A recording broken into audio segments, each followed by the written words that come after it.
two vectors make a scalar. Is this possible? Sometimes we take the dot product, then it is possible. What is a dot product? A dot product is also called the scalar product of the vectors, which is defined as A dot B. Actually, this means that A and B and the angle between them, the acute angle between them, is taken as A dot B is equal to AB cos theta. Normally, if the angle between them becomes 90 degree, it shows that the cos theta becomes 0. And as the cos theta becomes 0, they becomes mutually perpendicular, and hence there is no component from one to the other.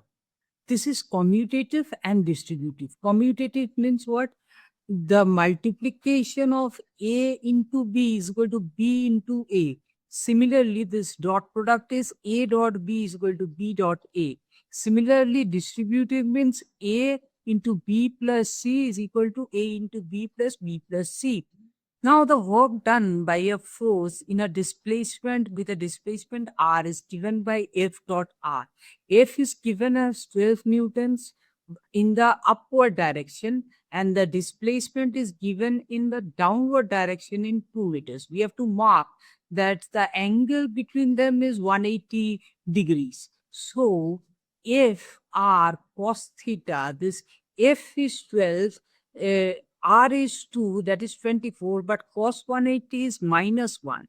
So even if the force is in this direction, upward direction, if we take it as y, and then minus y, this is minus 24 joule. So this is the crux or the concept of it, that what is the angle. Now, in explicitly, I dot j, that means if I choose x-axis and y-axis, they have no component on each other. Similarly, for other axes, I dot k, j dot I, and so on. They have no component on each other, so their dot product is 0. Again, j dot j, k dot k, when they are collinear and in the same direction, then it is 1. So if we have a dot product A dot B, we resolve them into components, and then A dot B is actually AX, BX, AY, BY, CX, CY. The credit to H.C. Verma, Concepts of Physics. I highly recommend this book for your understanding of physics. This was totally a concept from there. If you liked it, please like, share, subscribe our channel. And for the first 4 classes, it is free. Here is my phone number. Thanks for watching this video. I really like H.C. Verma. I recommend it.